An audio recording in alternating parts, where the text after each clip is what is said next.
Antoine Forestier, on vous retrouve du côté de Fabrezan où l'on voit encore ces épaisses fumées, ça brûle toujours énormément.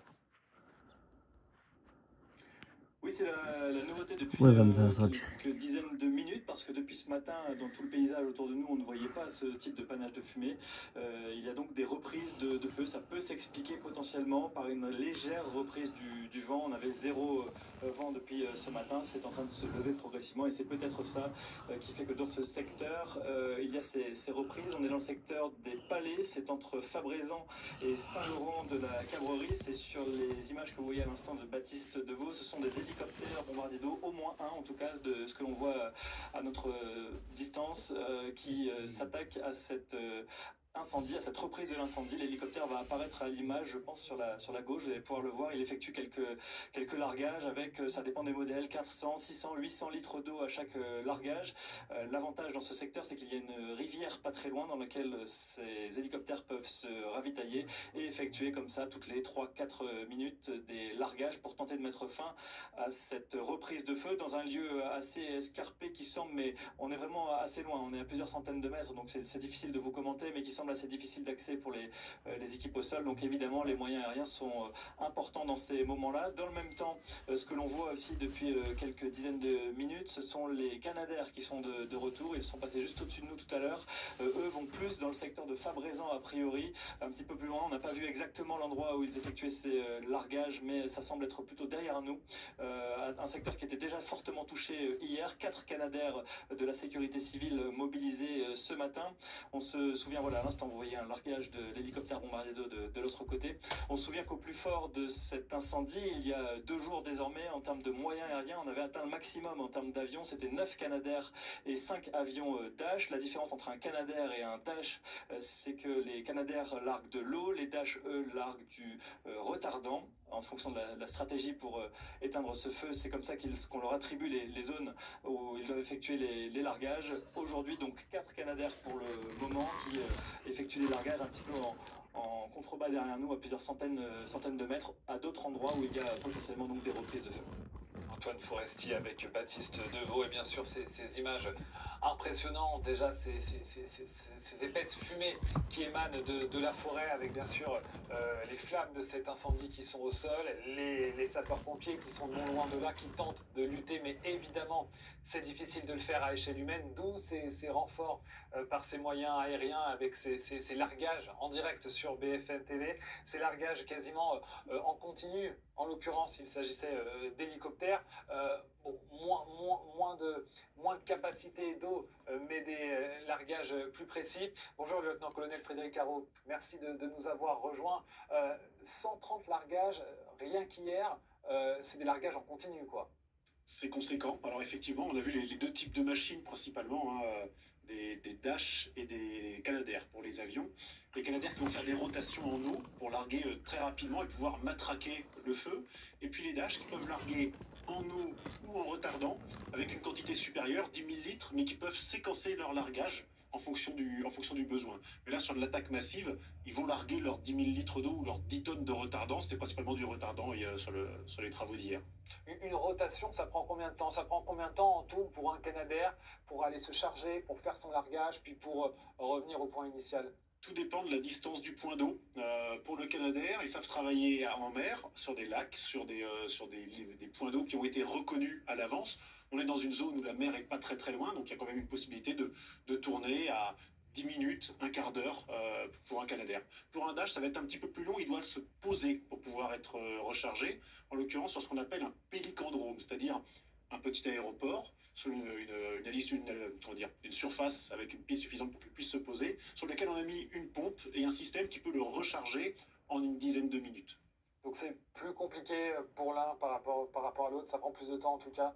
C'est deux appareils très différents, aussi bien dans leur emploi que dans leur conception, mais qui sont complémentaires, qui n'interviennent pas au même stade de l'incendie. Le Dash, lui, il va travailler au retardant, notamment sur la surveillance et sur les largages initiales. Il va repérer les feux le plus tôt possible et il va attaquer ces feux naissants avec un premier largage. C'est exactement ce qui s'est passé avant-hier, d'ailleurs, au début de ce feu-là. Alors, un largage qui n'a pas été suffisant, mais pour combien de feux qu'il a pu arrêter dans la journée? C'est-à-dire que des largages comme ça, il en fait plusieurs dizaines par jour qui évitent qu'un feu ne prenne de l'ampleur. Et puis celui-là est parti un peu plus fort. Une fois qu'il est parti, on va travailler conjointement avec les moyens au sol et les moyens aériens, et là notamment les Canadair, donc à l'eau directement sur les flancs, compléter les Dash avec le retardant. En l'occurrence, on a vu là des hélicoptères bombardiers d'eau. C'est quoi leur particularité? Bah, leur particularité, les hélicoptères, c'est que eux, ils font des frappes chirurgicales, c'est plus précis et ils ont des rotations qui sont plus rapides, mais avec une quantité d'eau moindre. Comme on le disait, hier, il y a eu donc 130 largages, 55 par Canadair, 35 par Dash. Donc effectivement, bah, ils ont fait moins de largages parce que c'est un peu plus long pour recharger, comme le disait mon colonel, et une quarantaine de largages par hélicoptère qui traitent beaucoup les lisières de feu, comme on peut le voir depuis ce matin. Et justement, puisque vous parlez des lisières, là, on est précisément dans ce type de reprise de feu suscité, quoi. C'est la fumée elle-même qui remet le feu à de la végétation? Alors non, c'est pas la fumée qui va remettre le feu. On a plusieurs phénomènes. D'abord, on a les sautes de feu. Une saute de feu, c'est plusieurs centaines de mètres. Comme l'a dit Guy Musquet tout à l'heure, ça peut être des brindilles qui sautent, ça peut être des animaux. Enfin, ça peut être propagé par tous ces éléments-là, avec la violence, avec le vent. Et puis, on a vu que le vent était changeant. C'est-à-dire qu'on a une zone qui a brûlé, avec un front de flamme qui est avancé, donc qui, au début du feu, avec la tramontane, est parti vers la mer. Et le vent a tourné, est devenu un vent marin, d'autant, qui revient vers les terres. Et ce qui était derrière a brûlé, mais a encore un certain nombre de points chauds qui ont été traités pendant toutes ces périodes-là, avec beaucoup de camions qui sont intervenus, mais il y en a énormément. On a une surface qui est supérieure à celle de Paris. Donc on a beaucoup de pompiers, on a jusqu'à 2200 pompiers simultanément, mais imaginez 2000 pompiers répartis sur l'ensemble de la surface de Paris pour traiter les points chauds. Il reste des points chauds, et quand le vent va tourner, ces points chauds potentiellement peuvent être réactivés. Alors, priorité au direct, bien sûr, sur BFM TV. Antoine Forestier, on vous retrouve avec ces largages qui se poursuivent, c'est en continu, là. Les Canadair sont de retour, on vous en parlait tout à l'heure, vous les avez désormais à l'image, ils sont au nombre de 4 Canadair de la sécurité civile, ils ont mis à peu près une dizaine de minutes à aller se ravitailler et ils changent de secteur parce que tout à l'heure ils sont passés au-dessus de nous et à l'instant ils sont en train de tourner sur leur gauche. On va suivre en direct la direction vers laquelle ils vont. Il est peut-être possible qu'ils aillent vers les flammes que l'on voit en face de nous. Les hélicoptères bombardiers d'eau sont en train d'être en action, à moins qu'il y ait d'autres secteurs, parce qu'il faut se rappeler que c'est une surface immense ici au niveau de cet incendie où il y a des points chauds un peu partout et des potentielles reprises. À chaque fois, eh bien, les avions sont dirigés vers les endroits les plus sensibles. Eh bien non, a priori, ils vont plus vers la tête de l'incendie, pas du tout vers l'endroit où j'étais ce matin. Ça veut dire que ce matin, derrière nous, dans le secteur de Fabrezan, ils ont effectué des premiers largages et là, ils reprennent une autre direction. On n'a pas de précision, on est un peu loin du poste de commandement pour avoir les informations précises avec les pompiers, mais en tout cas, 4 Canadair mobilisés ce matin avec la possibilité pour chacun de ces avions de larguer jusqu'à 6000 litres d'eau à chaque passage. C'est considérable quand on compare à l'hélicoptère bombardier d'eau que l'on filmait tout à l'heure, qui lui peut larguer 400, 600, 800 litres, ça dépend des modèles d'hélicoptères. L'avantage de l'hélicoptère, c'est qu'il peut se ravitailler assez rapidement et revenir toutes les 2-3 minutes. L'avion, lui, largue énormément d'eau, mais a besoin d'une vingtaine de minutes pour aller se ravitailler. Voilà, on va plus les voir désormais à l'écran, ces avions, parce qu'ils partent derrière cette petite montagne. On se renseignera donc plus précisément sur le secteur dans lequel ils sont. Si on compare au dernier jour, depuis maintenant plus de 48 heures que nous sommes sur place, c'est vrai qu'à chaque fois, les Canadair sont dirigés vers les endroits les plus sensibles, avec des fortes reprises de feu, et surtout les endroits difficilement accessibles pour les hommes au sol. Antoine Forestier avec ces images en direct de Baptiste Deveau, 4 Canadair qui agissent simultanément. Simultanément, ils travaillent comme ça à 2 ou à 4. Ce qui est intéressant aussi, c'est que avec cette technique, alors c'est une stratégie française vraiment caractéristique d'attaque du feu naissant, ces Canadair vont faire des rotations, donc on fait de 10 à 20 minutes. Si en revenant pour attaquer à l'eau, ils voient en chemin un autre départ de feu ailleurs, eh bien, il y a un des appareils qui va se dérouter pour aller faire un largage sur cet autre départ de feu. Alors, c'est très frustrant pour le commandant des opérations de secours. J'ai moi-même fait des colonnes de renfort avec des chantiers de feux de forêt dans le sud de la France. On attend les avions, on les voit arriver, et puis on va en perdre un, on va même perdre l'ensemble parce qu'ils vont attaquer ces feux qui vont partir. Parce que le feu qu'on va éteindre dès le début, c'est un gros feu qu'on n'aura pas plus tard. Et donc, c'est souvent frustrant pour l'opération en cours, au sol, de ne pas avoir ce soutien permanent des avions. Mais en faisant ça, on évite d'avoir d'autres gros feux qui arriveraient après et qui compliqueraient encore le dispositif. Alors on va faire un point justement ensemble sur la carte, sur l'avancée et le parcours de cet incendie pour bien qu'on puisse se rendre compte, Loïc. D'abord, alors cette carte qu'on va découvrir, voilà, l'Aude, c'est donc au sud, on va peut-être y aller, c'est là que cet incendie s'est déclaré mardi après-midi, depuis plus de 24 heures maintenant, dans la forêt de Ribaute, et ça c'est la distance qu'il a parcouru, la superficie qu'il a parcouru, donc 16 000 hectares parcourus. Ça ne veut pas dire que 16 000 hectares ont brûlé, mais quand même 12 500 hectares ont brûlé, nous disait tout à l'heure le ministre auprès du ministère de l'Intérieur, Loïc, et l'évolution dépend évidemment du facteur météo. Et du facteur vent, notamment 30 km de front, 90 km de lisière. Le vent a tourné il y a quelques heures, je ne sais pas si on peut le voir. Je vous ai résumé par satellite les 40 heures qui viennent de s'écouler. Voici, ça a débuté mardi en fin de journée. On voit très bien ce point chaud et surtout ça, c'est l'incendie. Ce panache de fumée qui file tout droit vers la Méditerranée.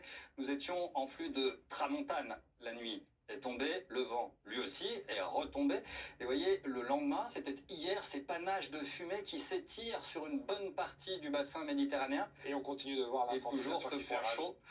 Vous pouvez également distinguer plus largement les incendies qui viennent du Canada en réalité. Ils ont traversé l'océan, ils survolent le pays eux aussi, donc des panaches de fumée mêlés bien sûr à cette fumée qui s'échappe de cet incendie majeur dans le département de l'Aude. Voyons le vent. Aujourd'hui, il a donc tourné ces dernières heures. Désormais, c'est un vent marin qui s'est mis à souffler. Alors c'est plutôt une bonne nouvelle en soi, il est un peu plus faible. En revanche, vous voyez qu'il est assez erratique, il est tournant, difficile à anticiper précisément. Pour cet après-midi, on attend une réactivation au-delà des 30, voire 40 km/h pour ce vent d'est à sud-est. En réalité, l'avant du feu, eh bien, va permuter et les régions qui étaient touchées en premier seront également menacées par ce vent qui va souffler sur les Brest dès cet après-midi. Ça, ce sont donc les prévisions pour cet après-midi, mais encore une fois, on parle de vent tournant, donc qui peut changer de direction à tout moment. Et puis, il y a le facteur température. C'est encore une chaude journée qui nous attend, et en particulier dans l'Aude. Le vent va retomber tout de même dans le courant de la soirée, mais c'est un vent de plus en plus chaud qui va souffler. Alors notez bien évidemment cette vigilance feu de forêt sur ces départements, toujours maintenue pour cet après-midi. Cette masse d'air qui se réchauffe, peu à peu c'est une masse d'air qui remonte d'Espagne. Nous avons 5 départements déjà en vigilance orange canicule, très forte chaleur la journée.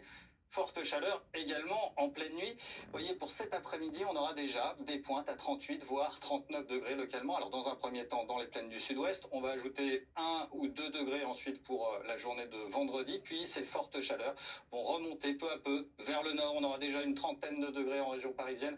33, 34 degrés en allant vers le nord du pays et surtout ces pointes à 40 degrés qui vont se maintenir ce week-end. En plus, c'est une tramontane qui va se lever à partir de samedi. La journée la plus chaude sera probablement lundi et cette vague de chaleur pourrait bien nous emmener jusqu'au 15 août. Au moins, on va donc surveiller l'évolution du risque d'incendie sur une très large moitié sud du pays. On n'en a donc pas terminé. Merci beaucoup Loïc. On va à présent retrouver notre invité Gilles Goujon, chef étoilé, dont le restaurant a été atteint, a été sinistré par cet incendie.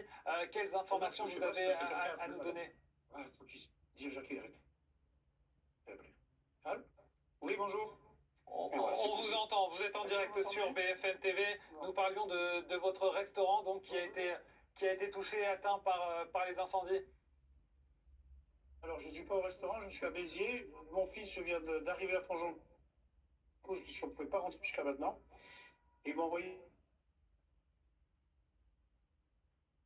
Alors, on va vous retrouver dans un instant, Gilles Goujon, parce que la liaison est mauvaise, alors que bien sûr, on continue de suivre l'évolution de cet incendie. C'est une image en direct que vous découvrez en même temps que moi à l'antenne, bien sûr, sur BFM TV, puisque toutes nos équipes sont mobilisées. À Saint-Laurent de la Cabrerie, c'est un peu l'épicentre de cet incendie, non loin d'ailleurs de là où il a débuté, non loin de cette forêt. C'est là où on a vu ces lotissements devenus cimetières où tout a brûlé. C'est là où cet incendie a fait sa première victime, une personne qui est décédée, qui n'a pas quitté son domicile alors que son lotissement était en cours d'évacuation. Frédéric Arrault, le bilan d'ailleurs fait état de 13 blessés, toujours à l'heure où on se parle. Toujours à l'heure où on se parle, effectivement. Alors, une partie de pompiers, notamment des pompiers qui ont été, alors, on sait dans ce type de situation-là, des coups de chaud, des brûlures potentielles. Et puis cet accident qu'on a eu hier avec un des camions qui venait en renfort, qui venait compléter le dispositif.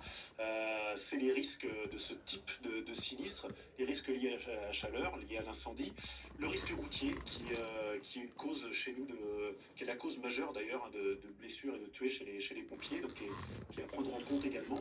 Et puis pour les personnes qui là aussi sont prises dans les fumées, le moment de rappeler que, sauf ordre d'évacuation, l'idée est quand même de se mettre à l'abri dans les maisons. C'est le vrai refuge, quitte à protéger les entrées d'air avec des neiges humides, mais ça reste des lieux de refuge et de sécurité. Ludovic Pingano, on voit cette situation, ces feux qui reprennent par endroits, ces pompiers qui ne savent plus toujours où donner de la tête, tellement la surface à protéger et contre laquelle il faut lutter Putain, faut que je réponde là. est importante, et l'heure qui tourne, et c'est